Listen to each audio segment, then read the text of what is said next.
Welcome into the ChiGuys Football Podcast. Before we begin, I'd like to take a moment for our salute to service. As a veteran of the United States military, it was my distinct privilege to have experienced some of the most incredible support from our civilian counterparts. From care packages while we were deployed, to programs that enable us to take care of and provide for our families with a stable foundation while we're away, and everything else that you can imagine, your support has truly been the difference. If you are looking for a way to support our troops or are someone who already has been, then I encourage you to consider some of the following nonprofit organizations. All of them make an incredible difference.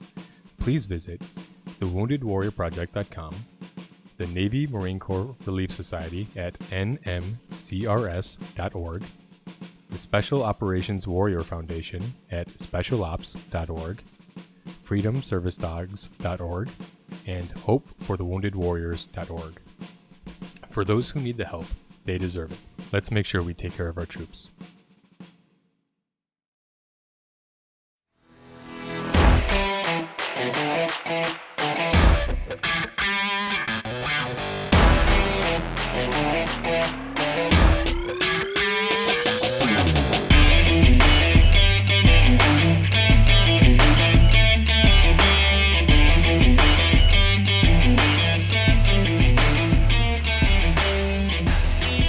Hello, football fandom. Welcome to the Shy Guys Football Podcast, your weekly source for fantasy football news and advice.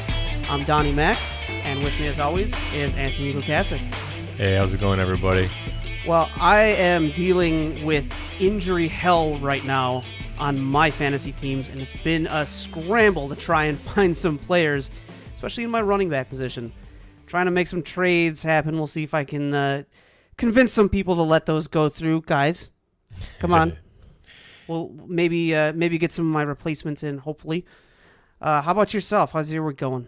Man, I'm doing great. You know, coming straight from work again, you know, doing another late night recording, but it's what we got to do, you know, and I'm excited to be here, you know.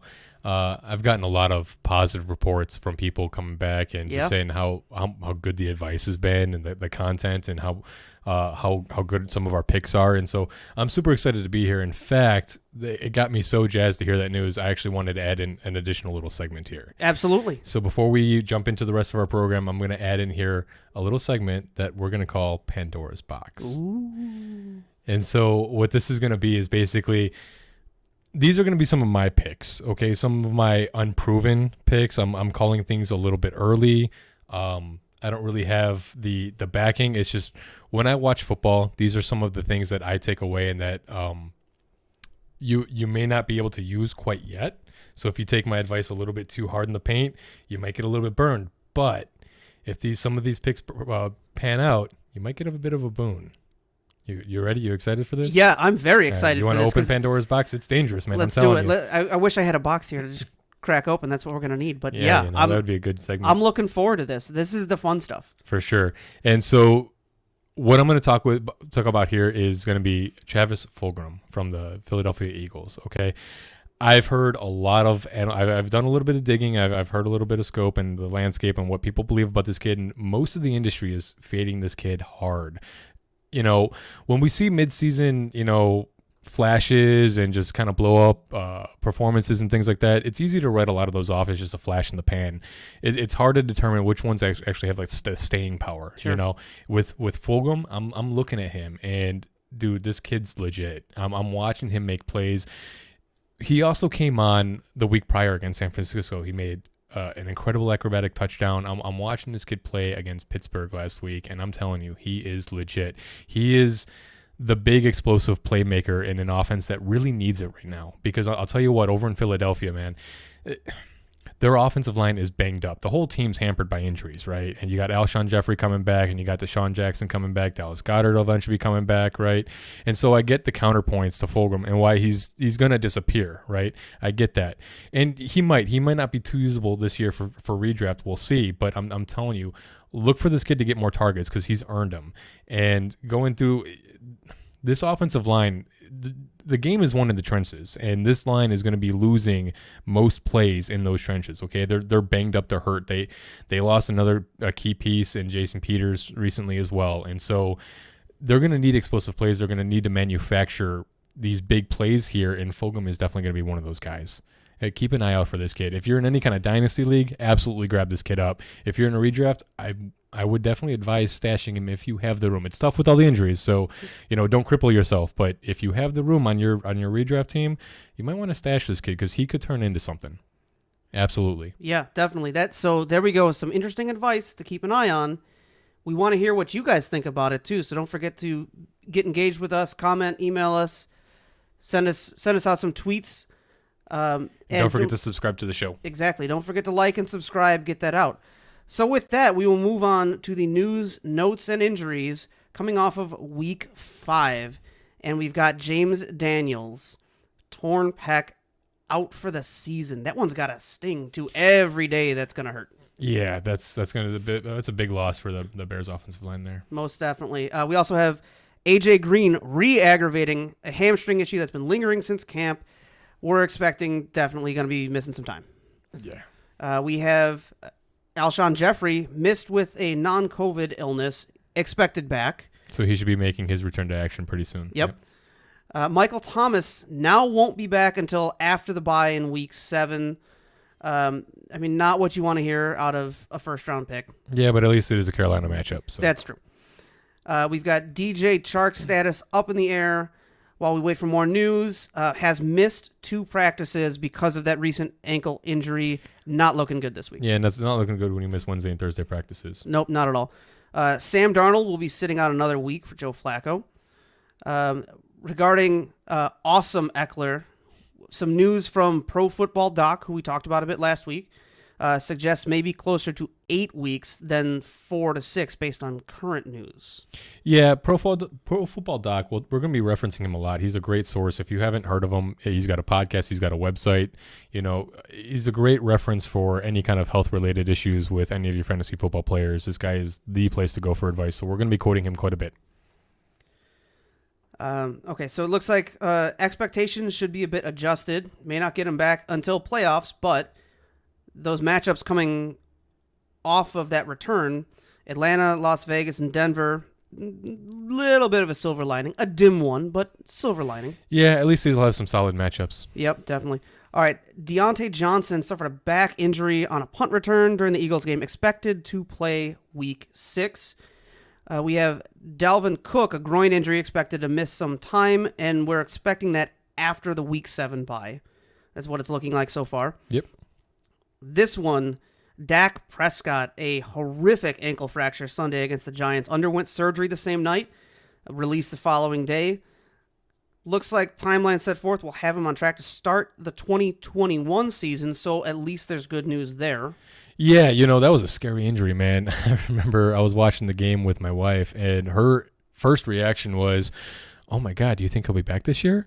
My first reaction is, oh my God, I hope he comes back to football. Right. That was scary to look at. It was gnarly. Oh, man.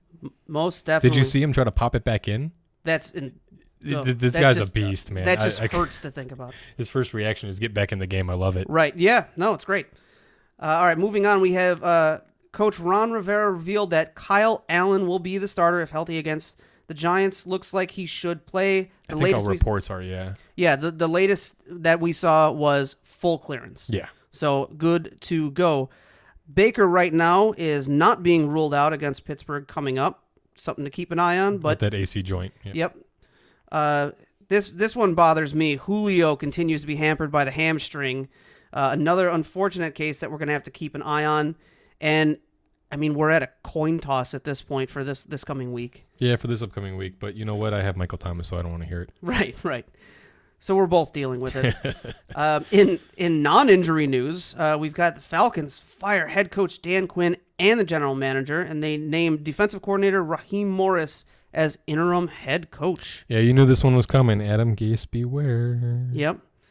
Another one we have, the Jets have released Le'Veon Bell. As of today, has signed Kansas City for a 1-year deal. And this is where I have a question for you. Do we have some fantasy implications to worry about? Oh, absolutely. We knew that he was going to hurt the value of any kind of fantasy production for wherever he went. Excuse me, especially with where the leading candidates were, right? A lot of people were talking about the Bears. I would obviously hurt David Montgomery, Myles Gaskin with the Dolphins. There were a lot of decent landing spots with them, but it was always going to hurt somebody. And so with it being the Chiefs, I think that's almost kind of best case scenario for everybody. I don't think that the Fresh Prince of Bel-Air goes anywhere anytime soon. He's still going to get some kind of touches, and so what I think this does is realistically takes away Allaire's ceiling, and I think that his production hasn't really been great to this point, and I think that he's still going to get about the same amount of touches that is going to get him about the same amount of production, and so I think that he's still going to be startable, but it's not at all what you were hoping for your first-round draft pick. This just kind of puts a damper on all of that, and we'll see how much they use Lev Bell. It's going to be a couple weeks, but in 2 to 3 weeks, it would not be surprising to see him at least have 50% of the touches out of this backfield. Okay. We've also gotten the news, Melvin Gordon charged with a DUI. Now, per the league rules, once this is all decided, and we don't know when that's going to happen, but the league rules call for a 3-game suspension. So that could happen in a couple weeks. It could happen next season, depending on how the legal process moves. But you're going to have to be prepared for that one. Yeah, with the league protocols here, basically this could go a couple different ways, and so there might not even be a suspension. There's been talk of the Denver Broncos trying to take action now to prevent the league from taking action. As like you were saying, per their protocol, it's usually a 3-game suspension, and so we'll see how this plays out because of the appeal process. This could end up being like a next year thing. Yeah. He could be suspended for like the first 3 games going into next season. So we'll see how this shakes out. But either way, Phillip Lindsay looks like he's back, so he's going to be the clear cut back to owning that backfield. Yep. And the last bit of news we have for this week, we have Alex Smith makes his triumphant return to the field. Oh yeah, it was great to see Alex Smith out there again. It's been 2 years since the dude saw the field. That's a feel good story, right? Comeback player of the year. Everyone's calling for it now. It's just, we got to put in our 2 cents. This guy has been. It's the journey that he's been through is just incredible. Did you happen to see that one? I did not get a chance to sit down and watch. I'm sorry, the team who should not be named. Caught myself. Yeah. And I watched this game, and watching Alex Smith play, it was great, it was heartwarming, and it was freaking terrifying. Every time this dude took a hit, he just got shellacked. Yeah. I mean, it was I feared for my life. My heart would stop. Oh my God, please get up. Please. It was horrifying watching, because he took 6 sacks, and then he also ran around a little bit.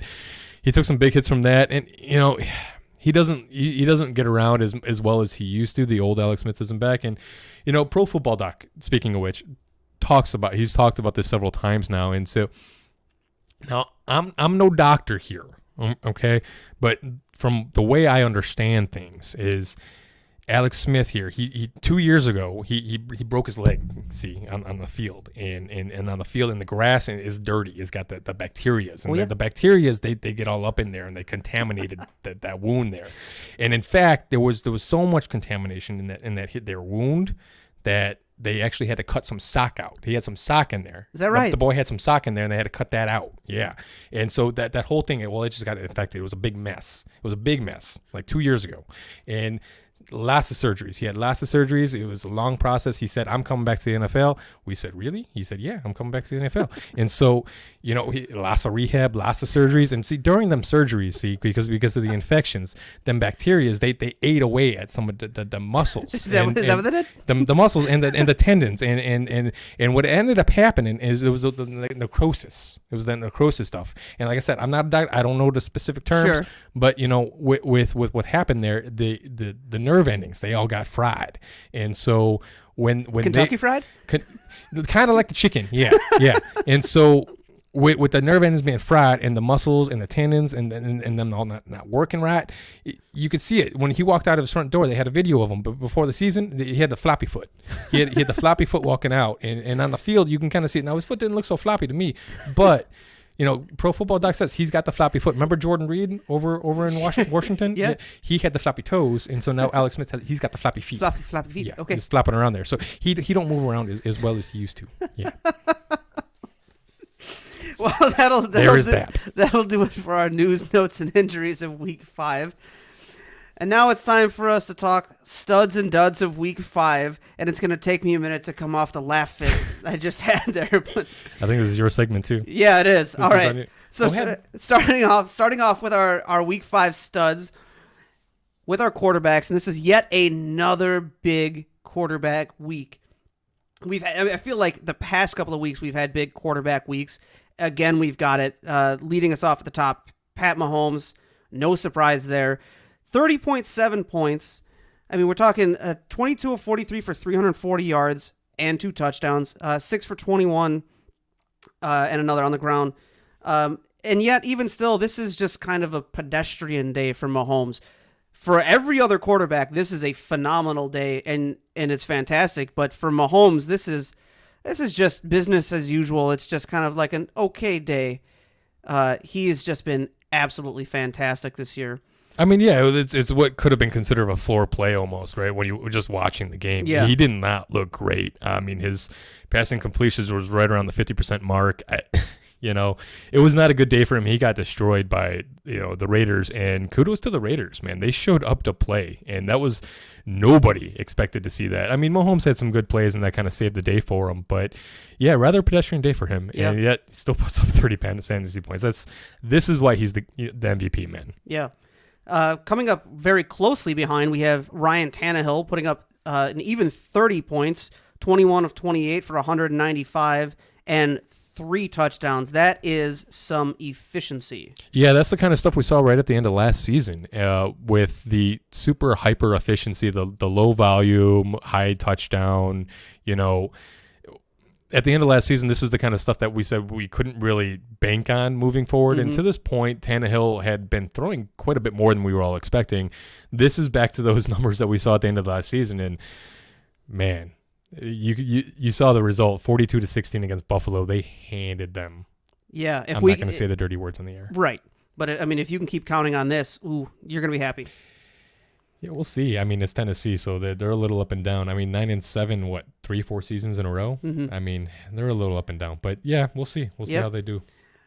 All right, coming up behind them, we have a nice list of candidates here in Kyler Murray, Deshaun Watson, Justin Herbert, Russell Wilson, Derek Carr, Jared Goff, all topping out the week in the 24 to 27 point range. We have another name, though, as part of that list with 27.6 points.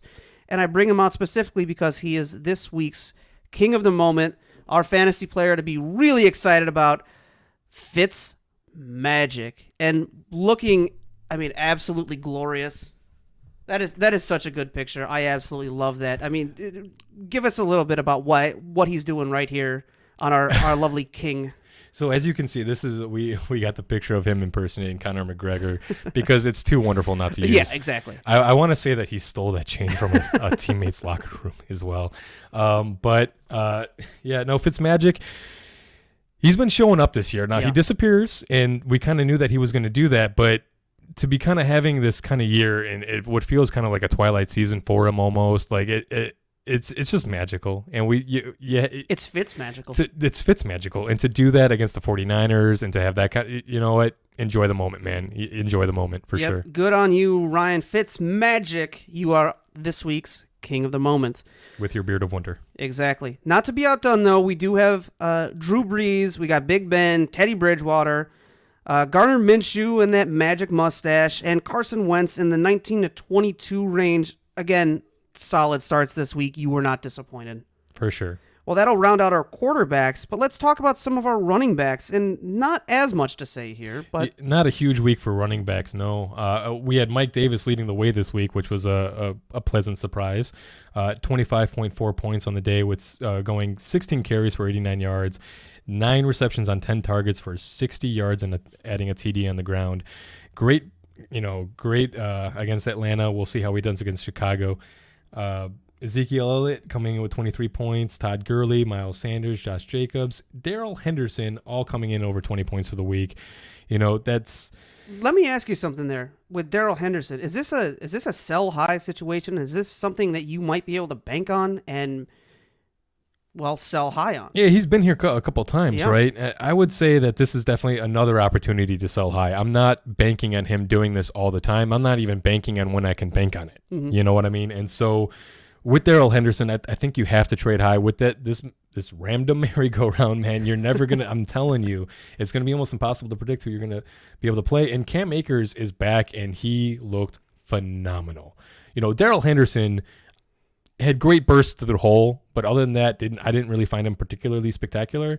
Cam Akers looks legit. He looks like the best running back on this team by a lot, and expect him to get more carries. So great. We'll see how that shakes out.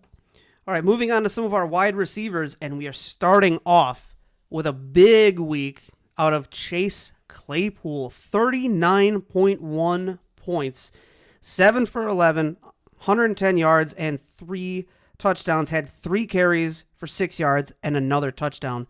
Wow. Yeah, buddy. Remember when we told you to hold your horses on him? Well, this is what you were holding for. This guy is ready to go, man. Locked and loaded. We saw his production, and people can say that this might be a flash in the pan and all that jazz.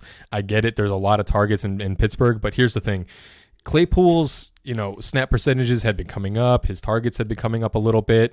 He had that good week in week 2, and then it was followed by like a 1.6 after we told you to just hold on and wait for this guy. He's like maybe an injury or 2 away. Well, we saw Deontay Johnson get hurt again, right? And they hyper target him. They actually made Claypool a staple of the offense during this game, and he showed that he can handle it. And so he's officially broken out. He's ready to go. You wanted to make sure that he was going to be an actual part of the offense moving forward, that he had his role that was going to be spectacular, because you don't want to put him in your lineup and have this guy goose you, right? And as a rookie, he's going to have some games where he disappears a little bit. It's going to happen. Be patient with him, but you're going to get a lot of these blow up games too. Now, probably not. Don't expect 4 touchdowns, man. Right. But he'll go off and have about 100 yards and a touchdown, or a 2 touchdown game, or things like that. He'll be up there. And so, yeah, definitely you can trust this guy. Excellent. All right, we've also got, as we mentioned earlier, Travis Fulgham and Brandon Cooks, both blowing up with 26 points on the day, 26.2 to be specific. Brandon Cooks in particular with 12 targets after combining for 20 targets in the previous 4 games. That's huge. Yeah, that's right after the firing of the head coach, right? I mean, it's hard to say that that's coincidence, but it's hard to say it's not. Right. You know what I mean? We'll see. If Deshaun Watson is allowed to kind of do his thing, then his receiving options are going to be great options. And so I'm glad we told you to hang on to Brandon Cooks and just kind of wait a little bit. Well, continue to wait just a little bit. Don't automatically trust him now. We'll see what it looks like moving forward. For sure. We've also got Mike Williams blowing up in the deep balls, taking 5 receptions and 8 targets for 109 yards and 2 touchdowns, 25.4 points. Very nice production there. And we've got Adam Thielen, DK Metcalf continuing to rock out over 24 points apiece. And then rounding us out, we have DeAndre Hopkins and Jamison Crowder showing all the haters why they should have been drafted earlier in right about the 22-point mark. A big week for wide receivers. This week. Yeah, absolutely. Wide receivers dominated today. Yeah, but some great numbers out of our tight ends as well.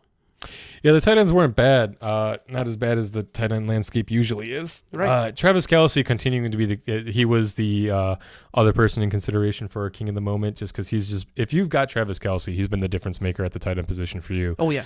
And yeah, he's the number 1 tight end. Yeah, as always. Jonnu Smith coming in with 18.5, going 5 receptions on 7 targets for 40 yards and 2 TDs. Mark Andrews and Darren Waller staying above the tight end wasteland of fantasy with 14 and 13 points respectively. Darren Fells, solid streaming option as well, by the way. Mike Gesicki, Gerald Everett, and Jimmy Graham all putting up double digits from the streaming category. Not bad at all. Well, we told you about our studs for the week, and now it's time for the duds. And as high as we started with the quarterbacks in our studs, we're going just as far down to talk about our duds. On to the poopers. Yep, with Jimmy G, a roster bomb of a week, just not quite ready to come back yet. 0.1 Yeah, that looks bad. Yeah, no, just looking at the numbers here, 7 for 17 for 77 yards, 2 interceptions, and a fumble. Yeah, I don't think we need to rub it in people's faces anymore, man. No. Bad weeks happen. Jimmy G's going to have them too. Now, this is way lower than his usual low, but he's still going to put up single-digit point weeks from time to time. It's just kind of baked into the cake of who he is. And so he's usually that consistent quarterback, and the occasional matchup he's just going to dump out on you. Yeah. It happens. There's another name I'm disappointed to see on this list, Joe Burrow, just getting beat up by Baltimore, 4.32 points. Good yardage, but fumbles and interceptions, and going into a tough week against Indy next week. I was hoping to see a rising Joe Burrow. We've seen him on the list, on the good side of this list a few times. I'm just trying to figure out why you're disappointed. I told you bench him last week. Yeah, you did. And, I'm glad I didn't have to make that decision. He's not on my teams. But there you go. For those of you pay attention, because we called it. I got you. Right there. We've also, rounding out our quarterback duds this week, Matt Ryan, 6.9, Phillip Rivers, Daniel Jones, all of them under 10 points this week, and continuing to disappoint. Yeah, absolutely. Yep, nothing to be excited about there. How about some of our running backs? Yeah, Jerick McKinnon and Jeff Wilson. Jeff Wilson may have been started. They both struggled in the return of Raheem Mostert. And, with Mostert in this offense, this San Francisco team is looking closer to the team that got Joey Bosa and the number 2 overall pick than it is last year's Super Bowl team. And, Joey is hurt. I get that. But there's injuries all over this team. And it's hard to keep up, just see Philadelphia Eagles, And so they're not really got any kind of consistent rhythm. There doesn't feel to have they don't have the feel of any kind of normalcy. And so it's kind of hard to predict much of anything. And for that reason, I think that Mostert is really the only safe play there for now. I'm sure that all the Raheem Mostert owners are just smiling with glee right now, But yeah. Jerick McKinnon, don't get me wrong, he's not irrelevant. We'll talk about him a little later, but don't dump him just yet. But you're gonna have to wait to see when they can develop some kind of rhythm and normalcy, because they just don't have it right there in San Francisco right now. And moving on after that, we have Malcolm Brown, disappointed, Nyheim Hines, Dearness Johnson, and Joshua Kelly, all poopy for the lineups that gave them a shot. Yep. Yeah, look for more carries from Cam Akers. Like I was saying, this is a problem that's not going to go away from Malcolm Brown. Lev Bell didn't get it done in his return to action, but new team. Right. Maybe sticking to his ribs a little bit. Some of that Kansas City barbecue will reinvigorate him a little bit. Here's hoping. Now, you can't take too much away from what you see with any Jets players, because Adam Gase is Adam Gase, and just all bets are off. Yeah. Right. So we'll see what Lev Bell looks like on the Chiefs, but if he looks anything resembling his former glory, then you got to think that he's going to be pretty dominant on this team. Oh, yeah. And they're going to be making another Super Bowl push, obviously. So they picked him up to use him. So yeah, we'll see what he looks like. The first few games will be telling. Be a little patient with the first game or two, though. Yeah. Okay. James Robinson finishing this out. Antonio Gibson and Clyde, Fresh Prince of Bel-Air, not giving you what you were hoping for here. All under 10 points for the week. Just kind of dumpers, man. Yeah. It's unfortunate. Things are not going to be getting much better for CEH, man. Yeah, disappointing. Looking at some of our wide receivers this week, Deontay Johnson, hoping to have a breakout this season, gets injured again and comes away with just 0.3 points. Rough. Yeah, he's supposed to be back, though. The last report I heard about Johnson is that he's probably going to play this Sunday as well. So keep an eye on that. I don't know if I want to roll with him until I know that he's healthy, though. Yeah, you know absolutely. I mean? For sure. Next name in our list, who's definitely been living up to the name we've been calling him around the studio. Hold up. No jokes about any of the Cowboys this week in honor of the Dak. That's fair. Okay. That's fair. No jokes, but Amari Cooper having a down week, 3.1. We've got also at 3.1, we've got DJ Chark, a little snap back to reality. Oh, there goes gravity. After his 25-point week, 3 on 4 for just 16 yards. They made a concerted effort to get him some work, but it just wasn't coming up his way. Yeah, he's showing the same inconsistency that he showed last year, and it's quite troublesome. But, with the injuries, just another one of those things. Just hang on and just wait till he gets healthy, and then let's see what things look like once he's fully healthy, because he's been struggling with quite a few injuries already. Yeah, and he did leave the game late with an ankle injury, so we can obviously excuse some of that. It wasn't entirely just lack of use, lack of production. Yeah, the problem is that he struggled with injuries last season, and that's where the lack of consistency came in with him. And so I think that if this does anything, it kind of hurts his season-long value, and it probably hurts his draft capital for next year's fantasy drafts. But if you already have him, then you have him, and you can't really trade him for what he's worth. So at this point, you're just hanging on and just waiting for him to get a little bit healthier. Yeah, definitely. All right, we've also got Justin Jefferson at 3.8 and still very scary Terry McLaurin, 4.1, giving up a rough week with some struggling QB play. That was really well done. Thanks. Okay. And then rounding us out, we've got Juju and Tyler still cold Lockett. Somebody get him a toaster. Both struggling to get anything going on Sunday as well. Well, that'll do it for the wide receivers. Now we've got some tight end talk. Yeah, the tight end poopers for the week. We got Dalton Schultz, who's been my boy. Man, he's been looking like a strong play every week, and, he may have just been given a violent shove back into the streamer category, You think so? Even with Andy Dalton coming back up, a former starter, we have no faith there? I mean, it's hard to say there's no faith in Dalton. I mean, he didn't look spectacular last week, but again, he wasn't exactly ready to go. I get that he's a former starter, and with these weapons, these are the best weapons that he's ever had. Mm-hmm. However, the offensive line is still horrendously banged up. And, Dak, you saw how much Dak was struggling with that. And it was clearly affecting him. And I think Dak's among the top quarterbacks in the league. Andy Dalton is not. Yeah. And so when I look at Andy Dalton and I kind of try to make my analysis for this team and what I expect, I'm thinking more like for the fantasy weapons that he's going to be sustaining, Gallup, CeeDee Lamb, Amari Cooper, Dalton Schultz. I'm thinking Cedric Wilson as well. I'm thinking like 70 cents on the dollar is really kind of where I have it. And I think that's kind of like on a good day and a good matchup. I think he'll even get you less than that. So if you're an Amari owner, CeeDee Lamb owner, you can still play your guys. Dalton is not afraid to go downfield. He's got the talent here. And so you can still start your players, but adjust your expectations. As far as Dalton Schultz, I'd like to kind of dial back on him a little bit until we see what things look like a couple games into it with Dalton, and then if he proves that you can trust him as a streamer, then move forward, because he's looking good himself. But with a different quarterback, some quarterbacks use tight ends, some don't at all. Right. And so take a dial back a little bit on Dalton Schultz. Okay, that's fair. And then just finishing up just real quick, Hayden Hurst, Tyler Higbee, Chris Herndon, still all struggling to get it done so far this season. George Kittle had a down week against Miami. We had him locked and loaded, ready to go. It happens. The Gronk comes in with 6 targets, reeled in a nice 52 yards, but only on 3 catches on a day that Brady got flabbergasted by that Bears defense. Yeah. For sure.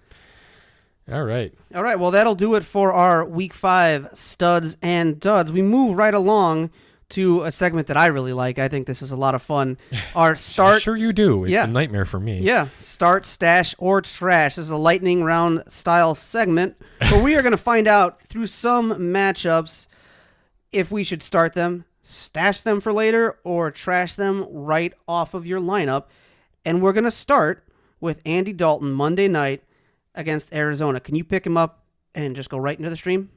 Yeah, with the quarterback landscape of things, if you're in a single quarterback league, you probably don't have to start him. And so in that scenario, I would stash him if I can. If you needed him for a bye week or something like that, it is what it is.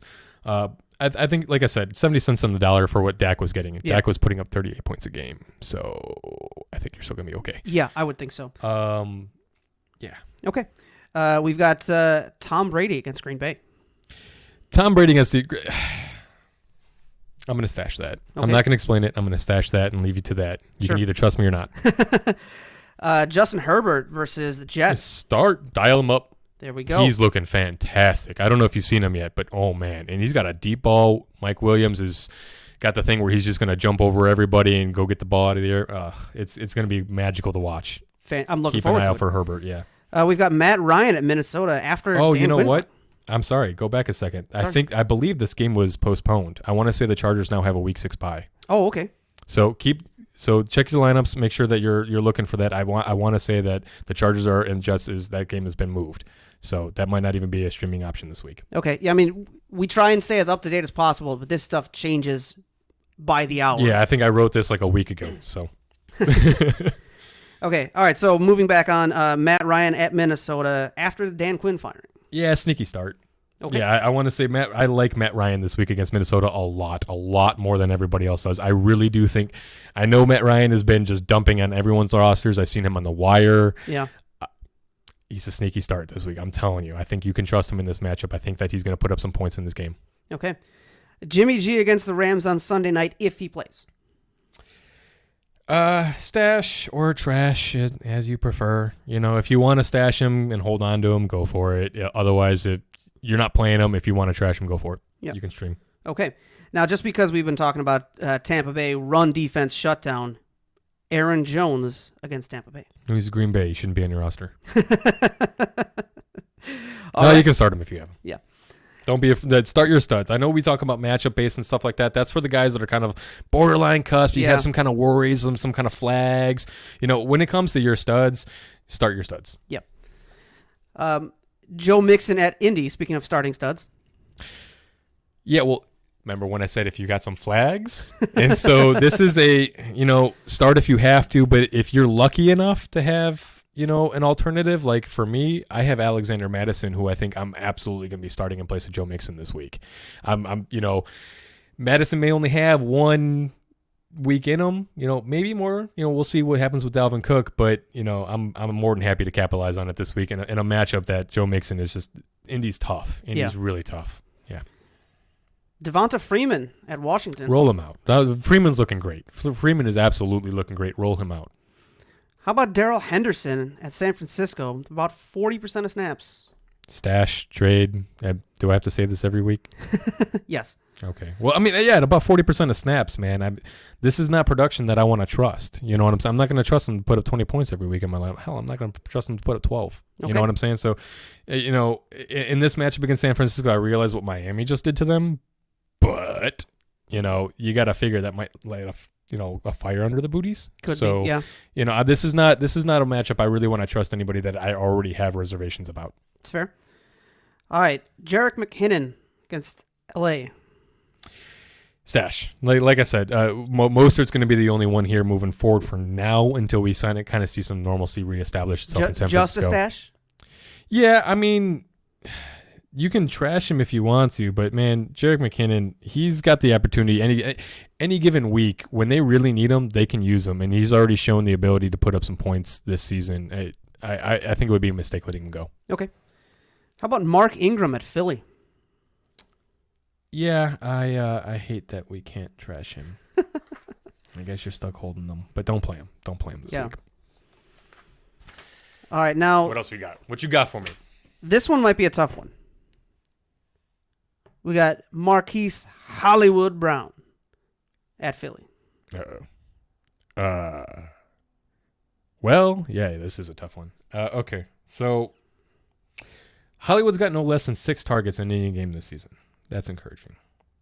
However, the production has not really been there. He's gotten the volume floor, but we're not really seeing it capitalize, and so that's a red marker, right? And then in addition, you got Darius Slay. So I like the volume. I don't like the production. I don't like Darius Slay. I'm gonna go 2 votes against 1. I'm gonna say stash. Okay, stash him here. Yeah, not an easy decision there.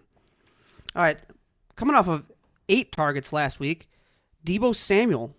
Yeah, you were waiting for him to get the volume back. He's got the volume back. The quarterback play is going to be horrendous. However, it is what it is. And if you have him and you need him and you need to play him, then you got to use him. Go for it. He's got the volume floor. And so Deebo's not quite back yet for what we saw last year, but I think you can start rolling him out now as like a wide receiver 3. Okay. Now for this one, I'm going to give you the choice of 2. We're in San Francisco. You've got Cooper or Woods. You have to pick one to play. Cooper. There we go. All right. We've also got Tyler Boyd at Indy. Yeah, that's going to be a stash for me. I know he's technically the team's number 1 now, but there's a lot of markers in this game that I'm going to stash Boyd for this one and just kind of hold out another week, I think. Okay. Yeah. Going up against Chicago this week, we have DJ Moore. Yeah, seeing him have the mini breakout last week was really nice. It was really, really nice. I've been waiting for it. DJ Moore is too great of a talent to not have the production that he's been having is not been good. And the thing is, I think I was only on 4 targets, maybe 5, but I'm pretty sure it was 4 targets. And this Bears secondary is like, this is not a homer comment, man. This secondary is legit, and I'm out. I'm stashing DJ Moore this week against Chicago. Okay. I want to see a little bit of let's see it like a trend, not just a spike. You know what I'm saying? Okay. What about our guy right up here, OBJ at Pittsburgh? Yeah. What the player can do says play him. The stats say play him. I think you got to play him. It's scary.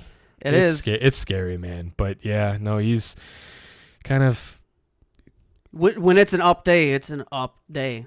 And he's had the volume flourish this season. I mean, yeah, I think you got to roll with it. I mean, the thing about it is Pittsburgh's been putting up numbers against the secondary, the Pittsburgh defense secondary has been letting up some numbers. And so, yeah, I think you got to roll with it. It's just I'm holding my breath if I have to play him. Okay. We're getting close to the end. We've got Zach Ertz versus Baltimore. Yeah, a lot of analysts around the industry are saying that you can drop them. A lot of people are dropping them. You're finding them in the waiver wire all over the place. Plenty of targets. Yeah, I'm like right on the fence here, and I think I'm leaning towards trash him because here's the thing. If you trash him, right, here's the question. Somebody else is going to pick him up, right? I would imagine so. Someone's going to grab him. Yes, definitely. Someone's going to start him. Now, do you want someone starting Zach Ertz against you? That's the question, right? Here's the thing. I think I kind of do. Okay. I love it when my opponent puts in a roster bomb. A guy that, name value only and is really not doing anything, not going to do anything, and I don't have to worry about it. I love me some roster bombs.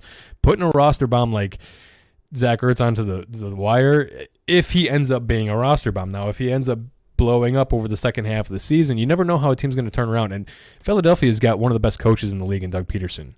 And so you got to imagine that turning the season around is within the realm of possibility. Zach Ertz being a part of that is within the realm of possibility. So you could be potentially losing a top 5 tight end. True. However, you could be potentially putting in someone who's going to kill someone else's lineup every single week instead of yours. This is where your guy, Austin Hooper. I am starting to ride. Now I'm starting to rise on Austin Hooper because what I was worried about was the efficiency from Baker mixed with the low volume. I didn't like the situation Hooper was finding himself in Cleveland. We're seeing Jarvis Landry's kind of disappearing. Austin Hooper's been growing and growing and growing in this offense. They're starting to really trust him. This is what I wanted to see from Hooper before I wanted to trust him. So now he's growing. If you could get an Austin Hooper off the waiver wire for a Zach Ertz, that might be the move to make. Okay. Or something to that akin. Yep. How about this one? Higbeast, go or no go in San Francisco? No go. No go. No go. All right. Let me Gerald Everett's coming up. Remember, the team drafted Gerald Everett with Tyler Higbee already on this team. And so they drafted Gerald Everett to be their athletic pass-catching tight end. He is profiled as more athletic than Tyler Higbee. And so it looks like they're starting to use him more in that capacity. It looked like last season they kind of went to Higbee because Everett wasn't getting it done. And, Higbee's a great blocker. And remember, I told you this Los Angeles Rams offensive line was a question mark. One of the ways that they've been kind of getting it done is utilizing the tight ends as blockers. And so with Higbee's not really running a lot of routes. No go. Okay. Let me ask you this. Is this a Jimmy Graham week in Carolina? Sure, but I think he caught a TD last week, right? So this is, I think, his off week. I think this is the week he takes off. So yeah, that's fair. All right. How about Robert Tonyan in Tampa? Wheels up? Wheels up. Wheels up. I mean, if you held him through the bye, you're looking to start. Remember, this guy's a tight end who's going to be treated with wide receivers type of targets in Green Bay because you have Devontae Adams coming back off his injury. MVS clearly couldn't carry the load, but Allen Lazard's still out, and they don't really have much else. And Tonyan, it definitely looks like he took over for Sternberger. So. Yep. All right, and this last one is an easy one. R.I.P. A.J. Green, officially a trash. Yeah, sad day for fantasy. It is. Well, with that, that'll round out our start, stash, or trash. Aha. Yeah, see, it's not easy. You caught it. Yeah. You're good. And then we're going to go over to the wire and talk about some deep diver waiver wire targets. These are some of the guys late in the week you might be able to pick up as we go into the weekend. Looking at some of our quarterback streamer options this week, we've got Andy Dalton versus Arizona. Yeah, we've already mentioned that. Yep. Justin Herbert versus the Jets. Again, I think pretty sure that game is postponed. So, yeah, I think he's on bye this week. Still someone to keep an eye out, though. Yeah, I mean, if he's on the wire, I would definitely pick him up Yeah. and hold him if you don't need a streaming quarterback for the week. Yeah. Right. We've got Minshew versus Detroit. Yeah, it's a good play. How about Matt Ryan at Minnesota? I like Matt Ryan or Captain Kirk in this game. I like them both. There we go. The next one, Captain Kirk against Atlanta. And we got Ryan Tannehill versus Houston. Yeah, I mean, you can't argue with the production that Tannehill's had. I mean, he's kind of been a little up and down, but, I mean, for the most part, you're happy if you've been starting him. Yeah. Talking about some of our deep dives and running backs, and we don't really have a lot of options here. You're going to make sure Tony Pollard is stash. Yeah. Zeke's workload is likely to go through the roof. Yeah, Zeke's workload definitely is going to be going through the roof with Andy Dalton coming to be the quarterback. So, and if you're not happy with some of your situations here, Zeke could be a really good trade for candidate. I think that he's going to be a really solid play, even more so than he's already been. Yep. And with Sony still on the IR for now, we've got Damian Harris. Yeah, Damian Harris would be another great pickup. Cam is back, so be forewarned. But I don't know how that. It's going to shake things out, but Damian Harris, I liked coming into the season. He had that injury, and then he looked good in his return. So I'm willing to give him a shot on my rosters. He's got to earn a starting spot, but he might be one of the sneakier plays to pick up. Yeah, and that's all we've really got for the running backs. Now our wide receivers, a couple options here. Laviska Shenault. Well, there's more. I just wouldn't advocate for some of the other guys. Yeah, and yes, Laviska Shenault, especially with DJ Chark, pretty much slated to miss at this point. I think Chenault's been getting it done, man. And because Chark is going to miss, that means you can roll out Keelan Cole as well. Yeah. How about Russell Gage? Now, see, him I don't like. Now, I've been watching Gage, and he was supposed to be the clear receiver behind Calvin Ridley and Julio Jones, right? That third option that really kind of replaced Mosanu type of thing. Not great production, but something, especially in the landscape of injuries and bye weeks and COVID. And it's just someone you can plug and at least expect a decent floor out of, right? See, I don't even think we can get that out of him anymore because I'm watching Gage play, and he's got some bad drops. He's taking some bad hits. He doesn't look like he looked last year or even beginning this year on the field right now. Mm-hmm. Something's off with Gage, and so hold off until at least I can figure out what it is. Yeah. And another name on here that you should already know by this point in the show, Travis Fulgham. Go get him. He's on wires aplenty. Yeah, should be obvious how we feel. And then on to another streamer spot, our tight ends. Why don't you give us our tight ends? Hercules. Going against Jacksonville. Hayden Hurst going against Minnesota. Look, I know Hayden Hurst has been disappointing. I know our expectations for him going into the season. Keep the faith. Yeah. Mike Gesicki going against Denver. That's a great play. And Eric Ebron versus Cleveland. Yep. Well, there you go. Some names to look out for on your waiver wires going into the week. Keep an eye out for them, and some names that may have been missed or overlooked. Now we're going to move on to our Hold Your Horses segment, and who do we have this week for some players to hold your horses on? None. Is that right? None. Let the ponies gallop, man. I saw nothing from all the big storylines going into this week that taking away from this week that really give me any pause. I liked a lot of what I saw. We're looking good. We're in season. We're in stride. Those patterns that we told you to look for. We have some sense of normalcy now across most of the teams and most of the situations in the league. I don't really have any issues with. Yeah, you're not really playing the here. guessing game as much anymore. You've got some data to work with. You have an idea of how these guys have been behaving, how they're being used in their rosters for their teams in these offenses. So you can kind of feel it out at this point. For sure. I think we're good to go. I mean, that's not to say that this segment's going to go away altogether or anything like that, but this week, I like what I saw, man. I like what I saw from Chase Claypool that we actually saw coming. I mean, we didn't see 4 touchdowns coming. Okay, that's not what I'm talking about. And that was a name I was going to bring up. We saw a breakout coming soon. We were just saying hold off until he was getting the stable production, stable volume floor, and wait until we get there before you start playing him. Absolutely. Yeah. I mean, Fulgham, I've already talked about him. Some of the other big stories. I mean, Mike Davis, are you really surprised? I mean, let's be serious here. So, I mean, not too much around the league. Yeah, for most of your players, what you're feeling now, you're probably right. The players have been established.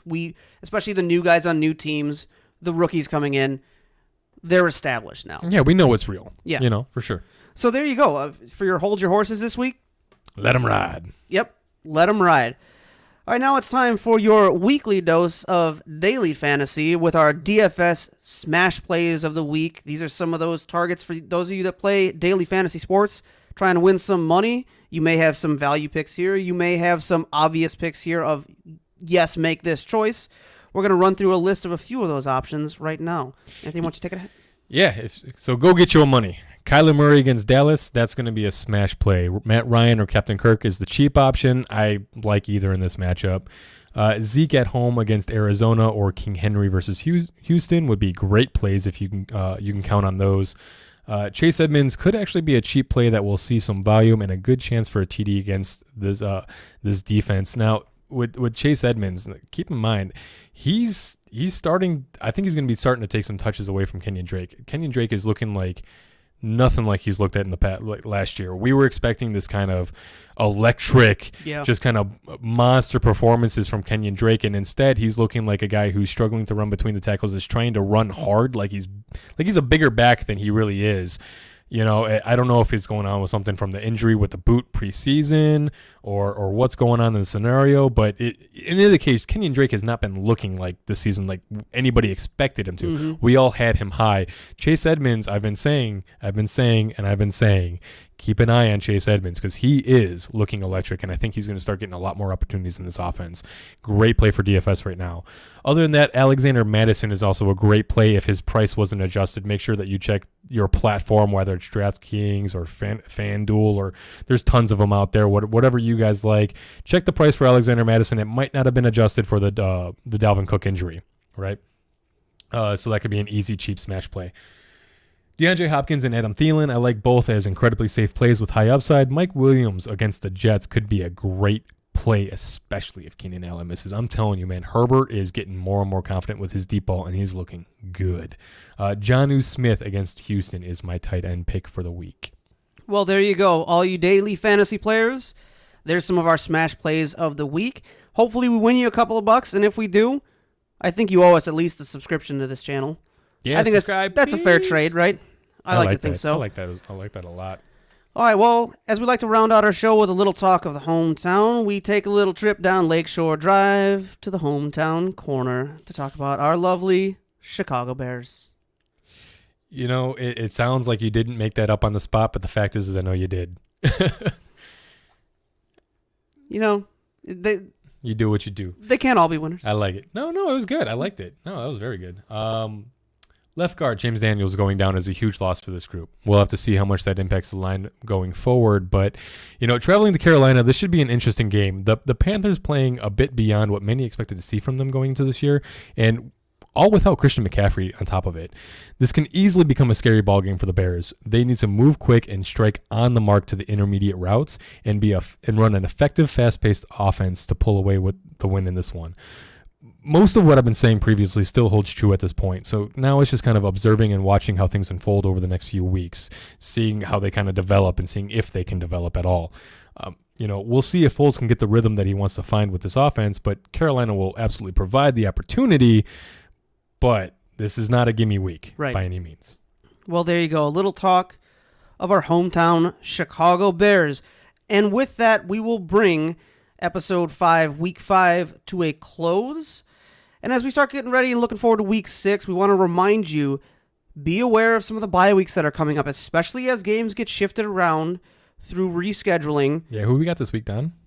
Well, we've got the Seahawks, Chargers, Saints, and Raiders on bye. Yeah, so if you have any of those players, make sure that you're keeping them out of your lineups. You know, move ahead just in case something happens, you can't get to your roster. I always like to put my guys in that I'm projecting to have as my starters and then just kind of make any fine-tune adjustments right before game time. But just in case something happens, at least you have somebody there. Yeah, and this is where we're going to see the bye weeks come into play for the next few weeks. For sure. That's where we're going to see most of the bigger bye weeks happen. So hopefully you've stashed some players in advance, or you're thinking about that because you need to be ready for them. You don't want to be scrambling last minute, realizing you've got a player that's going to be out, and now you got to find someone, and oops, everyone's taken, and you got to beg, borrow, steal to try and get a trade done so that you can at least fill up your roster with somebody.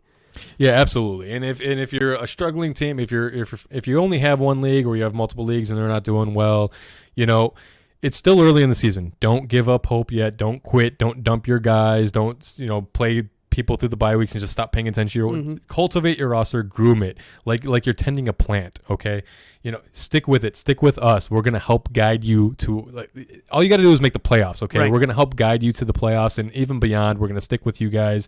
Stick with us. If you're a team that's been sticking with us throughout the entire time and you're still struggling, email us. Take a screenshot of your teams. We'll go over it together. Take a screenshot of your waiver wire. We'll help you. We'll talk to you about it. We'll guide you through things. Get in contact with us. We love to communicate with our fan base. Yeah, and I've said this before, but I have taken a team to a second place in a league with a 6-7 record.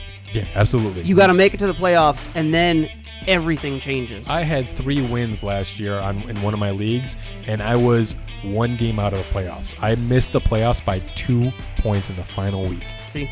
It happens. I mean, you never know what you can do with your teams. Don't give up. Season is not over. Season is not no. Have some fun. This is fantasy football. Exactly. That's what it's all about, man. Join us for some fun. Yeah. Well, with that, we will bring a close to this episode. We want to thank you for watching the Shy Guys Football Podcast. If you'd like to get in touch with us, have some questions answered, or get involved in our lightning round, or even if you got a question about some DFS plays or some waiver targets, you can leave a comment down below on our YouTube channel, and don't forget to like and subscribe to our channel. You can also tweet at us at ChiGuysFootball on Twitter, or email us, ChiGuysFootball@gmail.com. Keep an eye out for us coming out to the Facebook fan page. We're getting that together, as well as getting over to the Apple Podcasts. The iTunes platform. We are going to have these up in other areas for you to listen to if you are just interested in the audio and you don't want to see these beautiful faces. Yeah, how could you not? How could you not want to see these? But with that, we will say best of luck on all your waiver wire picks, your bye week switch outs, and all your trades going into week 6. Until then, we will see you next time. Peace out.